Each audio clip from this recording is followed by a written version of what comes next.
स्वाध्याय विद्यार्थी मित्र या चॅनलमध्ये तुम्हा सर्वांचं स्वागत आहे. मित्रांनो, आज आपण इयत्ता 5वीचा परिसर अभ्यास भाग 1चा 20वा पाठ आपले भावनिक जगाचा स्वाध्याय बघणार आहोत. तर पहिला प्रश्न आहे, रिकाम्या जागी योग्य शब्द लिहा. माणूस विचारक्षम असतो तसाच तो टिंबटिंब असतो. तर माणूस विचारक्षम असतो तसाच तो भावनाशील पण असतो. आपल्या मित्रमैत्रिणींमध्ये जे गुण आहेत, टिंबटिंब गुण आहेत, त्याचा प्रथम विचार करावा. आपल्या मित्रमैत्रिणींमध्ये जे चांगले गुण आहेत तर त्याचा प्रथम विचार करावा. प्रश्न 2. पुढील प्रश्नाची एका वाक्यात उत्तरे लिहा. व्यक्तिमत्व संतुलित कसे बनते? तर भावनांचा योग्य मेळ घातल्यामुळे व्यक्तिमत्व संतुलित बनते. समंजसपणा व सहकार्याची वृत्ती कशामुळे कमी होते? तर आपण रागावरती नियंत्रण ठेवले नाही तर समंजसपणा व सहकार्याची वृत्ती कमी होते. आपल्या स्वभावातील दोषांची जाणीव झाल्यानंतर आपण काय केले पाहिजे? तर आपल्या स्वभावातील दोषांची जाणीव झाल्यानंतर ते दोष आपण दूर करण्याचा प्रयत्न केला पाहिजे. पुढील प्रश्नाची 3-4 वाक्यात उत्तरे लिहा. भावनिक समायोजन म्हणजे काय? माणूस हा विचारक्षम असतो तसाच तो भावनाशील पण असतो. आपले विचार आणि भावना यांचा योग्य मेळ घालता आला पाहिजे. त्या योग्य रीतीने व योग्य प्रमाणात व्यक्त करणे यालाच भावनिक समायोजन असे म्हणतात. रागाचे कोणते दुष्परिणाम होतात? तर रागाने पुढील दुष्परिणाम होतात. समंजसपणा व सहकार्याची वृत्ती कमी होते. आपण रागीट व हट्टी होतो. रागाच्या भरात आपण इतरांचे मन दुखावतो. आपल्याला डोकेदुखी, निरुत्साह, निराश अशा परिणामांना सामोरे जावे लागते.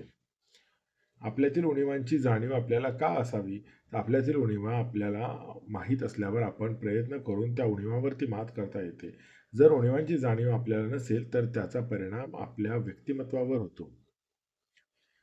प्रश्न 4. तुम्हाला काय वाटते ते लिहा.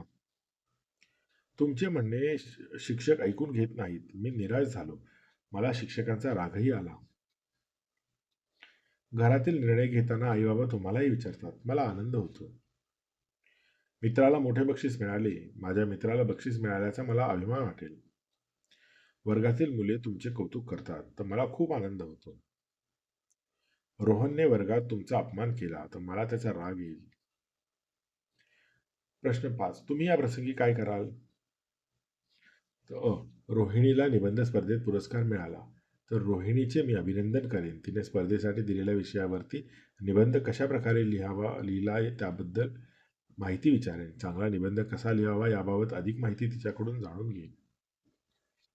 कविताला राग आल्यामुळे तिने डबा खाल्ला नाही तर कवितेच्या रागाचे कारण जाणून घेऊन तिची समजूत काढेन.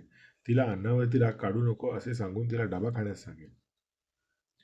वीणा शाळेत एकटी वावरते. मी वीणाबरोबर मैत्री करेन. तिच्याशी बोलून तिला आम्हा सर्वांसोबत सामावून घेईन. मकरंद म्हणतो माझा स्वभावच हट्टी आहे तर मी मकरंदला त्याचा स्वभाव बदलण्याचा सल्ला देईन.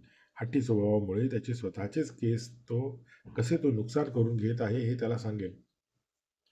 आता खालील तक्ता भरा. शिक्षकांच्या मदतीने आपला स्वभाव जाणून घ्या. तर मित्रांनो, हा तक्ता तुम्ही आपल्या पद्धतीने शाळेमध्ये तुमच्या शिक्षकांच्या मदतीने तुम्ही भरून घ्या. म्हणजे खूप राग येतो तर नेहमी येतो, अनेकदा येतो, कधी कधी येतो का नाही येत, तर तुम्ही आपल्या आपल्या टिक करून घ्या. आणि हा स्वाध्याय कसा वाटला हे मला कमेंट्समध्ये कळवा. आणि जर तुम्हाला व्हिडिओ आवडत असतील पाहायला ना, तर या चॅनलला सबस्क्राईब करा आणि बेल आयकॉन प्रेस करा. म्हणजे मी जे व्हिडिओ अपलोड करतो ना ते तुम्हाला वेळेत पाहता येतील. आणि